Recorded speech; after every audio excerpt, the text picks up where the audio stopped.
Guys, ఎలా ఉన్నారండి అందరూ? మేమైతే చాలా బాగున్నాం. Welcome to Ambika Vijay diaries. Welcome back to one more blog. చాలా రోజుల తర్వాత నేను మళ్ళీ ఒక మంచి వీడియో అప్లోడ్ చేస్తున్నాను. చాలా రోజులు కాదు, ఆల్మోస్ట్ ఒక 1.5 month అయిపోయింది నేను వీడియోస్ కానీ షార్ట్స్ కానీ అప్లోడ్ చేసి. ఫుల్ బిజీ స్కెడ్యూల్ అనమాట. నాకు బీఎడ్ ఎగ్జామ్స్ ఉన్నాయి, ఇంకా రికార్డ్స్ రాయాలి, అవి సబ్మిట్ చేయాలి, ఎగ్జామ్స్ రాయాలి, ఇలా ఫుల్ స్కెడ్యూల్ అంతా బిజీ అయిపోయింది ఈ 1.5 month.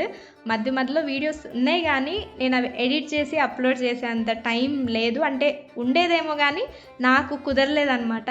నిజంగా వ్లాగ్స్ చేసే వాళ్ళకి, అంటే వ్లాగర్స్కి, ఇన్ఫ్లుయెన్సర్స్కి హ్యాట్స్ ఆఫ్ చెప్పాలి. ఇవన్నీ మేనేజ్ చేసుకుంటారు, డైలీ రొటీన్ని, ఇంకా వీడియోస్ ఎడిట్ చేసి సొంతగా వాళ్ళే ఎడిట్ చేసి పెట్టేదానికి నిజంగా హ్యాట్స్ ఆఫ్ అని చెప్తాను నేనైతే. ఇంకా ఈ వ్లాగ్లో మీరు కనకదుర్గమ్మ తల్లి టెంపుల్, ఇంకా మోపిదేవి సుబ్రహ్మణ్యేశ్వర స్వామి టెంపుల్ని చూస్తారు. షార్ట్ అండ్ స్వీట్ వ్లాగ్, చాలా బాగుంటుంది. చివరి వరకు చూడండి. వీడియోని లైక్ చేసి ఎలా ఉందో ఖచ్చితంగా కమెంట్ చేసి చెప్పండి. మన ఛానల్ని సబ్స్క్రైబ్ చేయడం మాత్రం అస్సలు మర్చిపోకండి. మన ఛానల్లో ప్రీవియస్ వీడియో చూసుంటే తిరుపతి వ్లాగ్ ఉంటుంది. సో మేము తిరుపతి వెళ్ళొచ్చిన తర్వాత ఖచ్చితంగా అమ్మవారి దర్శనం చేసుకోవాలి అని ఫిక్స్ అయిపోయాము. ఇంకా తిరుపతి వెళ్ళొచ్చిన 15 daysలో మాకైతే అమ్మవారి దర్శనం చేసుకునే అవకాశం దక్కింది. చాలా అంటే చాలా లక్కీ అనాలి. ఎందుకంటే ఫ్రైడే రోజు మేము అమ్మవారి దర్శనానికి వెళ్ళాము, February 13th. ఇంకా హైదరాబాద్ నుంచి డైరెక్ట్గా మా ఇంటికి వెళ్ళిపోయి ఇంకా అక్కడి నుంచి విజయవాడ అయితే బయలుదేరాం అనమాట. బాపట్ల నుంచి విజయవాడ దగ్గరే కాబట్టి మరీ ఎర్లీగా కాకుండా కొంచెం పని అంతా అయిన తర్వాత మధ్యాహ్నం 12కి అలా బయలుదేరాము.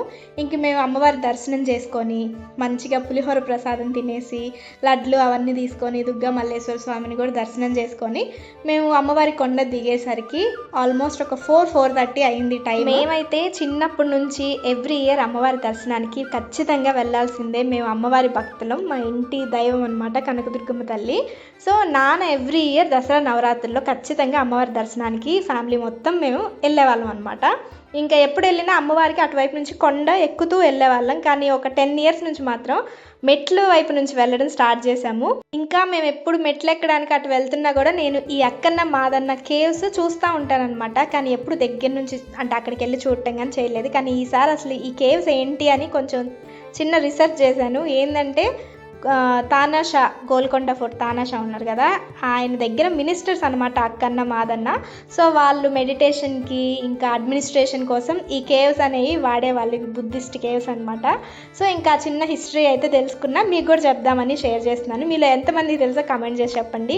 ఇంకా మేమైతే చక్కగా విజయవాడలో కనకదుర్గమ్మ తల్లి దర్శనం చేసుకున్నాము, దుర్గా మల్లేశ్వర స్వామి దర్శనం చేసుకున్నాం. అయితే మేము సేమ్ డే మోపిదేవి శ్రీ సుబ్రహ్మణ్యేశ్వర స్వామి టెంపుల్కి కూడా వెళ్ళి స్వామివారి దర్శనం చేసుకోవాలి అని అనుకున్నాము. ఎంత లేట్ అయినా పర్వాలేదు, ఖచ్చితంగా వెళ్ళి స్వామి దర్శనం చేసుకోవాల్సిందే అని మళ్ళీ విజయవాడ బస్ స్టాండ్కి వెళ్ళి అక్కడ నుండి తెనాలి వెళ్ళాము. తెనాలి నుంచి ఆటో మాట్లాడుకున్నాం అనమాట మోపిదేవి వరకు. ఆల్మోస్ట్ మాకు జర్నీ 3 hours పట్టింది విజయవాడ నుంచి మోపిదేవి వెళ్ళడానికి. అసలు ఎందుకు అంత టైం పట్టిందో తెలియలేదు. మేబీ మేము రాంగ్ రూట్ సెలెక్ట్ చేసుకున్నామేమో అనిపించింది. మొత్తానికి మోపిదేవి అయితే రీచ్ అయ్యాము. మోపిదేవి వెళ్ళే దారిలో అంతా ఈ మొక్కజొన్న కంకి పంట పొలాలే, చాలా బాగుంది. మంచిగా సన్సెట్, ఈ పొలాలు చాలా బాగా అనిపించింది. ఇంకా మేము సుబ్రహ్మణ్యేశ్వర స్వామి దేవస్థానంకి రీచ్ అయ్యేసరికి 8 o'clock అయింది. దర్శనం అయితే చాలా బాగా జరిగింది. స్వామివారిని ఎంతసేపు దర్శనం చేసుకున్నామో, ఎందుకంటే ఆ రోజు ఎవరు లేరు, అంటే భక్తులు కూడా చాలా తక్కువ మంది ఉన్నారనమాట జనాలు. సో మేమైతే మంచిగా స్వామి దర్శనం చేసుకున్నాం. ఈసారి మాత్రం మోపిదేవి చక్కగా పొద్దున పూట వెళ్ళి స్వామివారిని దర్శనం చేసుకోవాలి. ఎందుకంటే కోనేరు చూడొచ్చు, చక్కగా అన్నదానం కూడా చేయొచ్చు. చాలా అంటే చాలా రుచిగా ఉంటుందంట అన్నదానం. మేము ఇద్దరం చాలా ట్రై చేసాం కానీ ఆ టైంలో అన్నదానం ఉండదని చెప్పారు. ఇంకా లడ్డు ప్రసాదం తినేసి కాసేపు గుడంతా తిరిగి చూసాము. చాలా అంటే చాలా బాగుంది. పైగా అందరూ వినే ఉంటారు కదా, మోపిదేవి శ్రీ సుబ్రహ్మణ్యేశ్వర స్వామి ఎంత పవర్ఫుల్లో. అనుకున్న కోరికలు అనుకున్నట్టు తీరిపోతాయి స్వామివారి దగ్గరికి వస్తే మాత్రం. ఫస్ట్ టైం నేను వెళ్ళటం, విజయ్ ఏమో చిన్నప్పుడు ఎప్పుడో ఒకసారి వెళ్ళాడు. ఆ తర్వాత ఇంకా ఇద్దరం కలిసి అయితే ఫస్ట్ టైం వెళ్ళాము. ఈసారి మాత్రం మంచిగా పొద్దున పూట వచ్చి ఎక్స్ప్లోర్ చేయాలి. నైట్ టైము బస్సులు కూడా ఎక్కువ ఉండవు కాబట్టి కొద్దిగా రిస్కే అనమాట ఆ టైంలో బస్సులు దొరకడం అది. సో ఇంకా మేమైతే షేర్ ఆటో తీసుకొని రేపల్లి వచ్చి రేపల్లి నుంచి బాపట్ల బస్సు ఎక్కామన్నమాట. ఆల్మోస్ట్ మేము ఇంటికి వెళ్ళేసరికి 11-11:30 అయింది. మొత్తానికి మా డివోషనల్ డే అమ్మవారి దర్శనం ఇంకా మోపిదేవి సుబ్రహ్మణ్యేశ్వర స్వామి దర్శనం చాలా బాగా జరిగింది.